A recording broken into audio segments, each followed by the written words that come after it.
I love that we have a podcast where Chris can show a $5,000 figure and John can show a $9 figure back to back.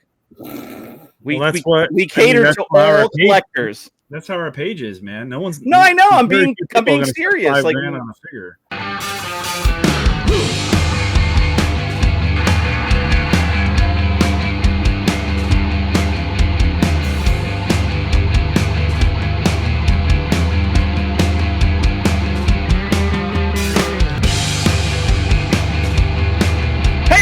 Welcome to another episode of Five Idiots Talking Toys. We are going to talk about the death of Funko tonight.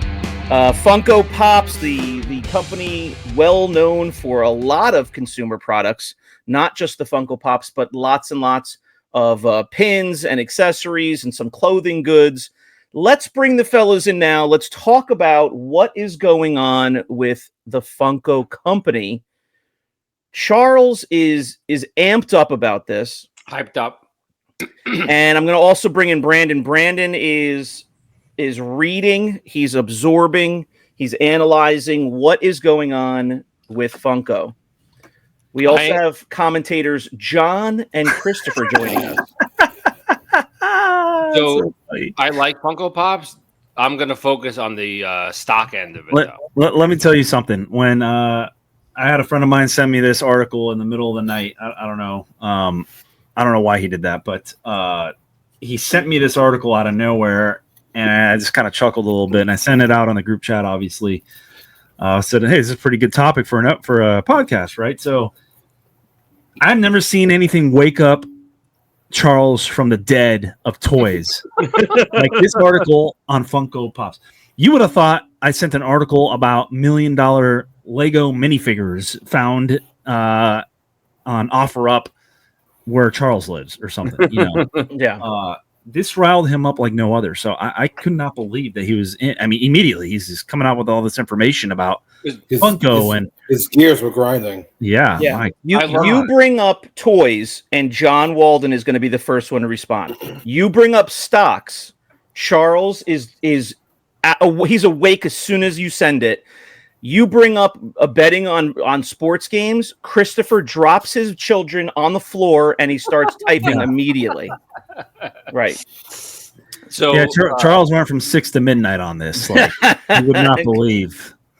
I looked it up right away. I looked up the stock because I used to own this stock. So I looked kind of like Chris is doing. Chris is looking something up right now. What are you looking up, Chris? I'm actually looking up the stock right now.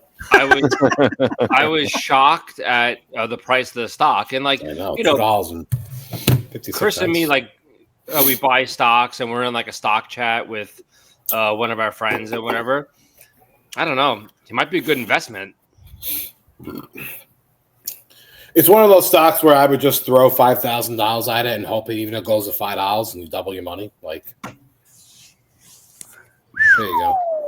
I mean. What was the low of the day? Because I think the low was like 250 at one point. Does it show the low of the day? Well, this is the one. I'm just starting it off on the 1 month view, and then we'll dig down a little bit. As you can see here under the 1 month symbol, it's down almost 36% in the last 30 days. So huge drop. If we want to get the 5-day view, this will give you what's going on over the last 5 business days. So it was actually up a tick. It was up. I mean, percentage wise, had a nice day. It was up 7.35. If you invested over the last couple of days, you've made some money today, yesterday, maybe. But down to 292. Today's low was 270. I believe that's when me and Charles were looking at it earlier in the day. I mean, 20 cents on a $3 stock is a big percentage. That's pretty good. Sure. Yeah. It closed yesterday at 272, opened at 277, and finished at 292. So you picked up 7% plus just from yesterday. If you bought it 4 days ago, you're probably up like 10, 12, 13, 15%. This is a stock that nobody, and I think Charles would agree, nobody is buying this and holding it long term, like in their retirement or something. Mm-mm. This is something that everyone's buying for like a quick flip. I don't know, weeks, months type thing. I think people are just trying to. I think people might buy it now in hopes that it does of course, a sale of the company, because I think that's probably where they're headed right now. Quick I flip. thought that Super 7 bought them a while back. No, I think it's the other way around. I think Funko owns Super 7. Okay. So let's go back and see. So it's down so much because they have $49.2 million in cash. They have an inventory of $101 million, and their debt is $256 million. Yeah. So they made they had sales for quarter 2 of $193.5 million. So they made $62 million. It was a gross margin of 32.1%. And their expenses were $82.3 million. So they actually lost $20 million.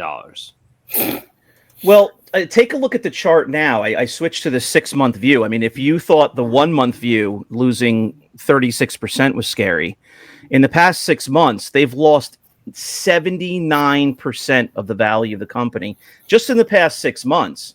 There were, going, over the last 5 years. I mean, there was times where this stock was in the 20s. I mean, and they're citing tariffs and all that right now. I mean, there wasn't tariffs talk 6 months ago, right? No, I don't think so. And maybe there were some talks, but it was not anything imminent. I think that they I don't know. I mean, I'll probably get people to disagree with me on this one, but I think that it goes a little bit beyond tariffs, and I think they're just trying to hide it under the guise of tariffs. But actually, it's just, I think people are just kind of over it at this point. I mean, I thought for years that Funko would have died, or Funko Pops would have died years ago, and like the Pog, remember Pogs? Those paper little discs, and how that just came and went in the 90s, and we never heard of it again. I thought that would go the way of the Pog, because I mean, I don't collect Funko Pops, and I know a bunch of people that do. I don't really see what the point is of them. I have a few that were given to me by my wife and kids. They saw something and picked it out. I have a couple for my Focus collection that are actually kind of valuable, but I don't care what the value is. I have them. I paid like a normal price for them. People go crazy over these. I've never understood what the deal is with them. Read that article though, Shane. I mean, it's 28% U.S. sales decline. They've reported a loss of $41 million on a 28% sales decline just in the second quarter. We're getting we're like the middle of the third quarter here. We're not too far from the second quarter. They're attributing it primarily to the impact of U.S. import taxes. Tariffs in early April caused Funko's largest customers who purchase goods directly from China to the U.S. to pause their shipments for roughly 2 months. But you could see some of the numbers here on the screen that Charles was alluding to or sharing with us. Their sales declined from 163 million a year ago to 118 million this year, which is a 22% drop. Now, from what I read in another article, they actually beat the earnings estimate on the street for quarter 2. They were expected to do worse in terms of total sales, but they have so much debt on the books that it didn't even matter. It didn't even the stock still tanked because they have a $41 million loss this year compared to a $5.5 million profit a year ago. So, it's almost a $47 million swing. From a slight profit to a huge loss. So, that's where they stand right now. And they just announced the signing of a new CEO. I think it was yesterday or the day before. So not good. And I heard that they dumped a good amount of Funkos in the landfill, I heard. Well, I don't know. I read that recently. That's been like a rumor for a while, I feel like. We know so many people that just love Funkos, though.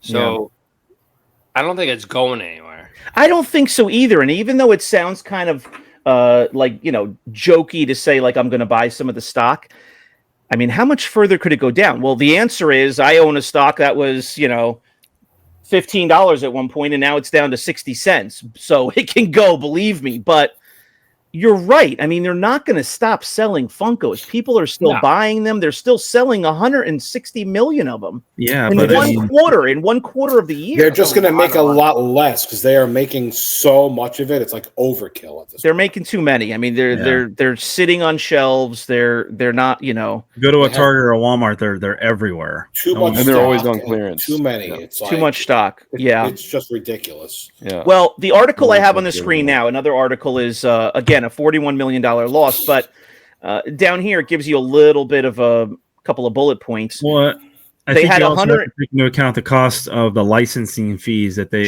doing. So you guys are saying, make less. You might need to cut back on the light because Super 7 is running into the same problem too, where they're creating too many and their licensing fees. You know why does a Super 7 figure cost $18 for an action figure? It's because of the licensing fee.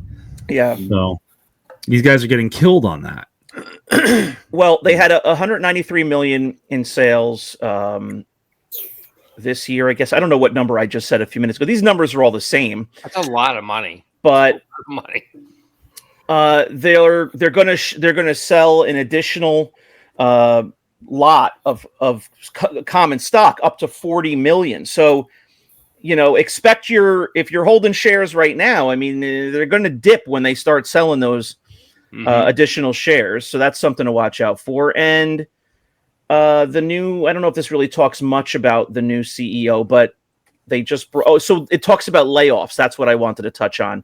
Funko turns to layoffs. I don't know that it really says much about that in here. Expecting to turn the second half of the year into some improved performance, but they've got to focus on stabilizing the business and looking at long-term potential, and they're gonna have some layoffs. So there's not much more in this article, so I'm going to stop sharing this. But let's talk now about a little bit more about the actual products. Now, I'm not familiar with all the products they sell, but I know that they sell, I think, backpacks and hats and T-shirts and all sorts of additional everything. Yeah, they have a pretty big product line. Stuff that you would come across in maybe a smaller store, and you wouldn't even have known that it's Funko. They take up a whole corner of Comic-Con with Loungefly, Funko. Loungefly, that's what I was thinking of. Yeah. They have like a little Funko village over there. I mean, they take up a lot of real estate over there, and people are always, stabbing each other to try to get some of the exclusive ones that they end up selling for 5 times the amount. I mean, maybe that's one way they get out of the hole is they sell their own exclusive Funkos and make the profit that everyone else is making off of them. I think people are just making money off of them, and they're just not making any money because they offer the pop for $10 or whatever, and people are selling the rare ones for $1,000 each. Mm-hmm. Mm-hmm.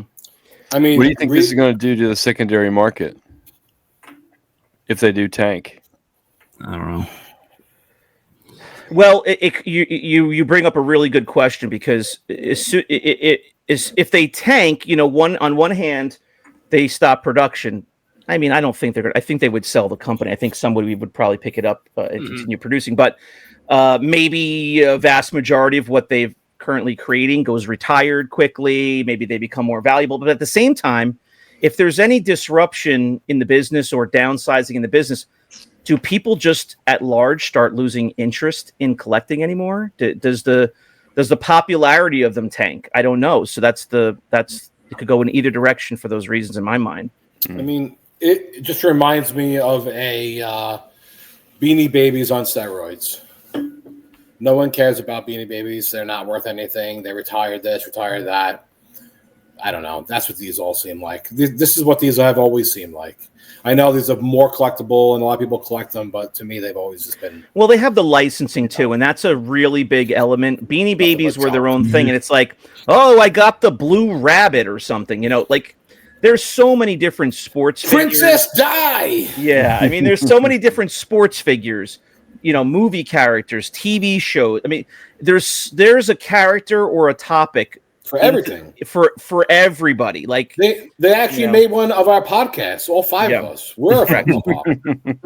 They were selling that one at San Diego Comic-Con for $2,400. Jesus, because they only produced 99 of them. So yeah. And we own all 99. And Brandon was the one asking 24. Reading that article, it seems like they're putting a lot of blame on the tariffs, and I think it's a good way to kind of shield them from showing that they've actually been losing money for the last year or two. Like, what's the real problem here? They're hating tariffs. I mean, did the tariffs have something to come in hand and, contribute a little bit to it? Maybe. I don't really know, but it just seems like they're pushing a lot of the blame onto that when you just follow the stock price, and it's been going down before that. Look at the chart. You can tell that it's been sinking before any of this. When their sales are down quarter to quarter by 20-something%, that's a huge decline. Yeah.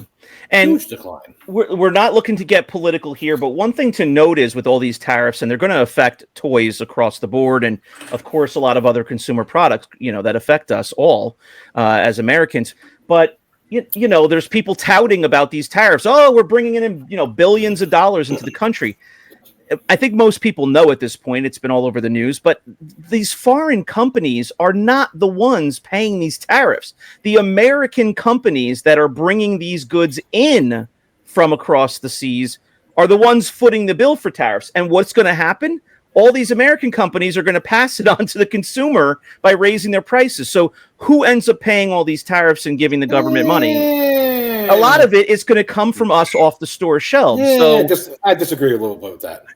And you may be right because I don't know it all. But American companies will stop buying them if they have to pass it on. So what's going to happen is the person who's producing it is going to have to lower their labor costs. And once they lower their labor costs, and they're going to be getting less money for their product. Well, hopefully that's the case. It's going to come to like a push and pull stance, right? And that may very well be the case. But at least for right now, until we get to those points of in time, companies are going to claim, cry wolf because, we have to raise prices because of tariffs, or we're not doing well this quarter because of tariffs. So I do agree. It's an excuse for the moment. And then it's going to become something else down the line. It's going to be. It's going to come real price changes. Something that Lego has done too, Charles. Like, hasn't Lego? Oh yeah, raised prices already too. Yeah, they raised all their prices because of the tariffs and stuff. But here's the difference, though, and I don't know this for a fact, but here's my guess: Lego is not an American company.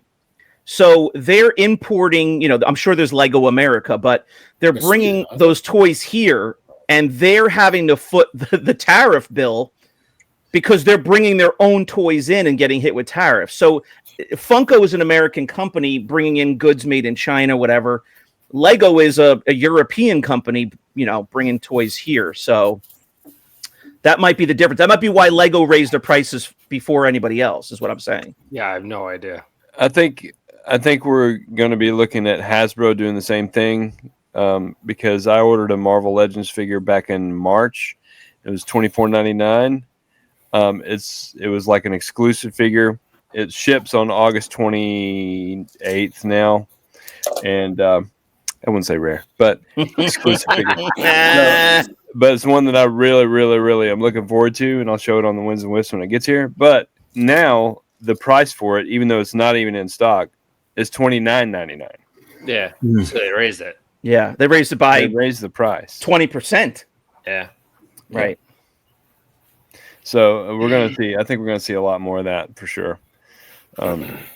Just raising the price because I think it's just like a knee-jerk reaction too. I mean, how many people have raised their prices before the tariffs even went into effect? Yeah, I mean, you're raising your price by 20%. That's a lot. Then raising prices before negotiations, and it's a big money grab. Yeah. Well, how much? What is the current across the board price for a Funko Pop? It hits the Target shelf. Is it $9.99? $11.99. $11.99. Okay. Yeah. They've been $11.99 for a few years. Okay. Because I'm kind of thinking, people who buy Funko Pops, I'm sure they're going to piss and moan, but All right, so say there's charging $11.99. Is anybody going to stop buying them if they start charging $12.99? Probably not. Probably Not if not. they have one they want. Right. So, Funko as a company's got some work to do here. They've got some decisions to make, but I don't know what their staff is like and how many people are expendable and whatnot and what they do here in the States. Obviously they're getting produced elsewhere, but if they have 256 million in debt and they're only carrying cash of 20 something million, whatever it was, or 45 million or something. 45. I mean, they're doing something obviously that's kind of wrong. Well, they're going to have to restructure and they're going to have to tighten things up and start doing things right, to get back into the. I mean, I know a lot of companies do carry debt. That's just what a lot of companies do. But they also have like a large cash flow to back it up, and they also make profits during each quarter. So when you're not doing that and you don't have cash to back it up, something's definitely going to have to give. Yeah. Brandon, you know what I meant to? I couldn't think of the name, and I meant to ask you this in one of the last episodes. The backpack that you got your daughter, is that Loungefly? Or is it something else? Didn't you you ordered a backpack or something?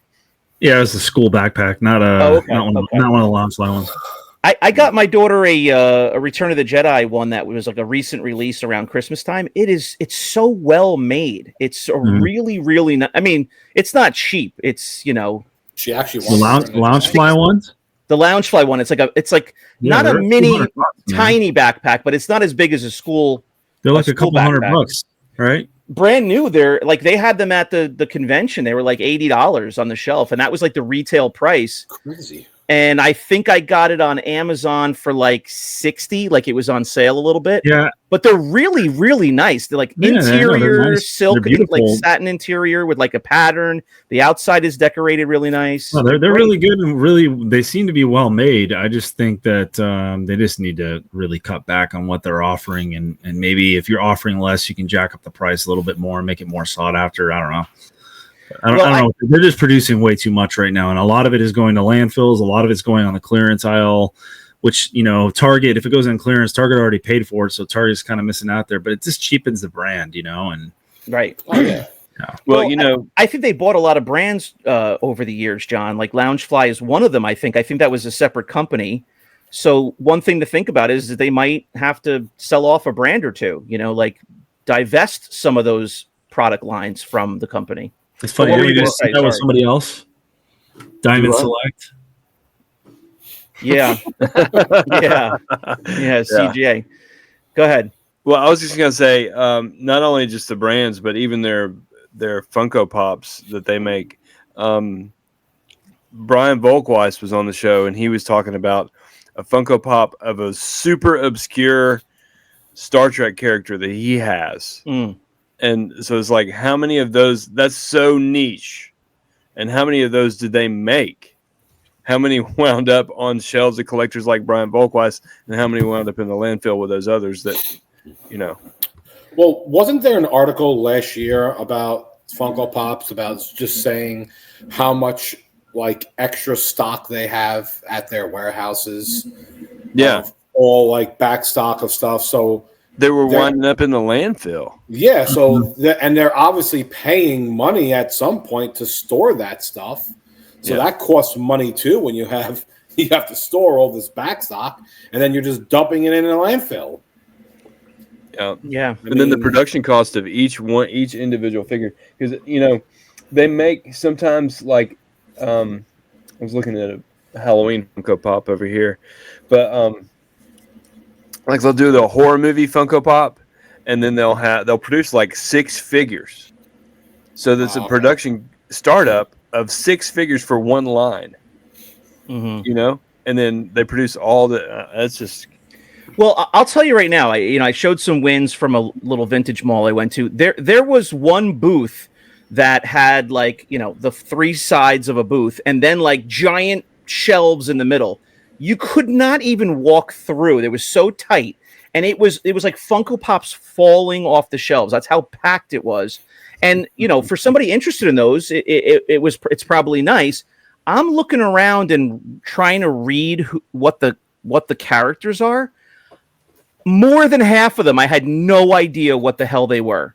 Yeah. So when you say niche, now listen, I don't know every movie, I don't know every, but I'm telling you, I was like, I don't know what any of these are. And so there's so many niche releases from them that I don't know what kind of runs they're doing and how many get sold, how many are sitting on shelves. But when you guys say it's too many, believe me, I was like, who's buying these things that I've never heard of? Yeah. And I'm pretty good with movies and TV. I didn't know any of what I was looking at. So they're going to have to reel it in big time. Yeah, I think they've really broadened their base with like the anime stuff. There's a ton of anime figures that they have, which probably sell more than like a Superman Funko Pop or whatever. I know they did really good with with Stranger Things when they start. When that show started. They're on top of things. Don't get me wrong. They do a good job at staying on the up and up with the latest, things that are coming that we don't even know about yet, in terms of licensing. But just imagine all the licenses they have. I'm sure there's been a lot of them where they've made money on, which is great, but I'm sure they've taken losses on so many of them because, like you said, they have a licensing with every single one of these. Yeah. And if they don't sell, then you're just losing all that money. Yeah. So they might have to cut back on that. And think about the only way Funko's losing money. Of course, there's a trickle down effect, but on an individual production line of figures, whatever they're selling to the stores, they're not losing money on those unless they have an agreement, where they can have to buy them back or something like that. But when you see them on the clearance shelves at Walmart and Target, Funko's probably not losing anything on those. Yeah. Because Target and Walmart are the ones losing. But does that mean that Walmart's going to shrink their order the next time? Maybe, yeah. That's where they're losing their money. That's where they're losing money. Because they got a production line coming, and now all of a sudden they're not selling as many. They don't want stores. They're not going to want so many to fill up the next time. Yeah. So, listen, we've all talked about how we kind of, sigh and roll our eyes and walk past the Funko Pop booths at toy shows and whatnot.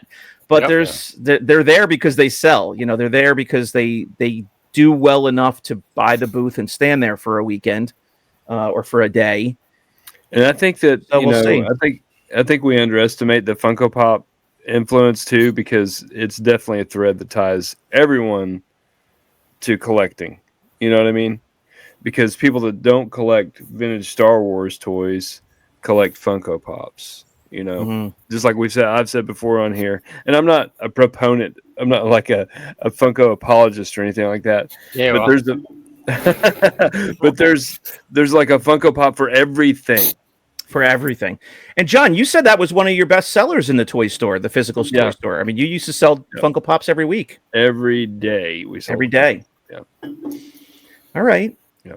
Can we do a new segment called Charlie's Corner, where he talks about a new stock to buy? Correct. Yeah. If you edit it. This could be like John Rula in the comics, how we lost money on every single one of them. Right. I might be throwing a couple of dollars at the Funko Pop stock and just seeing. I might also. Listen, I have an article. Maybe a couple dollars. That's it. Listen, I have an article up right now on MSN that says, listen, I don't know all these different houses that put the ratings out, but Texas Capital lowered its price target on Funko from lowered it to $6 from $8. But another house, D.A. Davison, woo! Wow. Well, I trust in that. Kept a buy rating locked in on Funko after the earnings report. Of course, Shane's family does that. Yeah. So, I mean, there's a couple of houses, a couple of, businesses that are keeping a buy rating on it, not necessarily based on the quarter results, but the drop in the stock price kept them holding their buy rating because now it's even a better buy in their eyes. Nice little bounce back. You never know. Yep. Yeah. All right. I think that's going to do it on the impending fall off the cliff death of Funko that we We will follow. Teased in the beginning. We will follow this up definitely. I think in a couple of months, and we'll just talk about we the should. stock price and just see where the stock price is at. Yeah, we'll do a little ticker on the bottom. We'll see Hasbro, and we'll do Mattel, and we'll do Funko, and just a little ticker going on the bottom that just keeps scrolling by of all the different toy companies. Yeah, I mean, it would be interesting to do the Funko Cheeto, the Cheeto counter. Cheeto. What are we at Funko today? Pop stock ticker, yeah. We're at 286. As of this recording, we're at Cheetos? As of this recording, we're at what? 286? Well, it closed today at 292. I don't know if that's 292. So we're at after 292. hours. It's down. It's down to 280, but it closed at 292. Yeah. Okay. Well, let's keep that for next time, John. Just keep a little mental note, and we'll update it and see where we're at. Yeah. All right, very good. Please support the show by checking out our patreon.com/5idiots-talking-toys. You can subscribe to the channel here on YouTube or follow us on your favorite podcast app. Please let us know in the comments. What do you think about Funko as a company? The guy that they hired, we didn't really talk much about this. He's a former exec at some big companies. I think he was with Netflix last.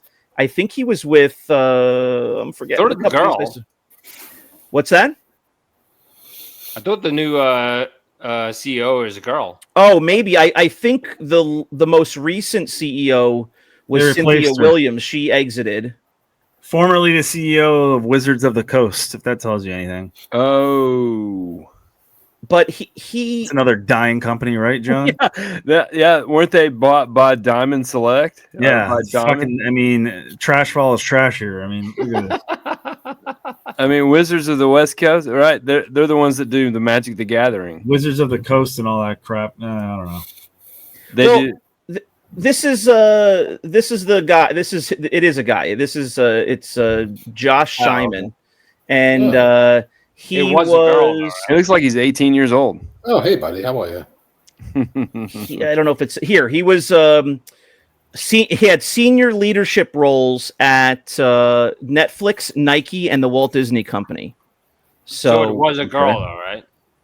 Cynthia Williams, I think, or something like that. Yeah, okay. But this guy's been in some. I mean, those are three massive companies. The other problem is with some of these people, these CEOs, and it goes the same way for the leadership in the military.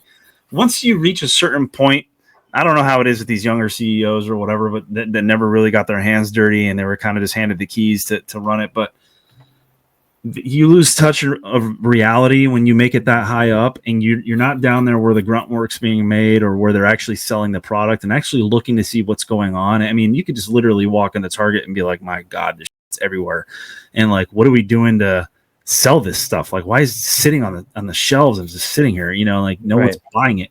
And go to Comic-Con and see the frenzy about the exclusives, and then go walk around and see all the resellers. Maybe talk to them, see how the market's doing. I don't know. I mean, follow it. And it's just they just don't. They're out of touch with reality, and they don't know what's going on exactly. So before it's too late, and now this poor lady lost her job, and she has no idea what's going on with the company. I mean, my God. You're $250 million in debt, and you're only worth $45 million. I'm surprised that they're not done by now. Well, listen, if you don't have boots on the ground, you bring up a good point. If you're not out there seeing what's happening, boots on the ground.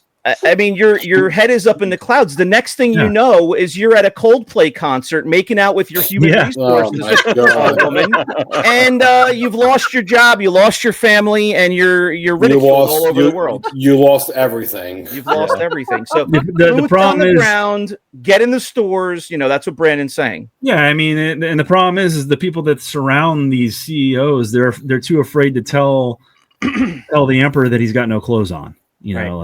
Hey man, this shit's not working. They're too afraid to tell him or her that, and they just assume everything's good, and they don't actually know what's going on. I don't know. I could be completely wrong. This lady might have seen all that already and saw that the writing was on the wall, and she might have just left on her own because there was no hope.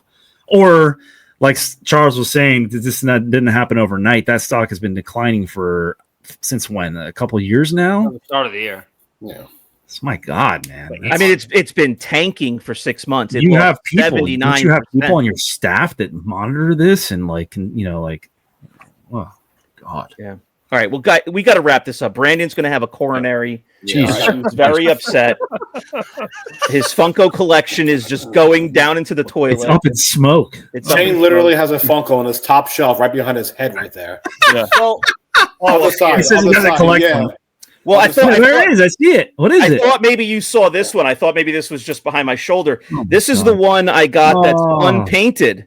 Oh yeah. It's like a Prototype. first shot. Yeah, his Yeah, prototype. that's called a Prototype. That's called a Funko. That's exactly what I was talking about. Yeah. That thing looks so ugly. With a piece of It's a garbage. Funko. What does it say on the bottom? It says here. It says Lucasfilm Funko. Funko. Yeah, sure it does. There you go. Lucasfilm Funko 2015. There you go. All right. That's going to do it for Funko.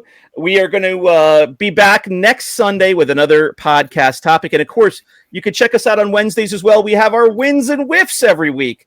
Please tell us what you thought about this episode. What do you see for the future of Funko? Do you own the stock? Do you collect Funkos? Are you scared? Are you nervous? Do you have trouble sleeping at night? We will talk to you soon here on 5 Idiots Talking Toys. Bye-bye, everyone. Bye. Goodbye. Bye, Landon.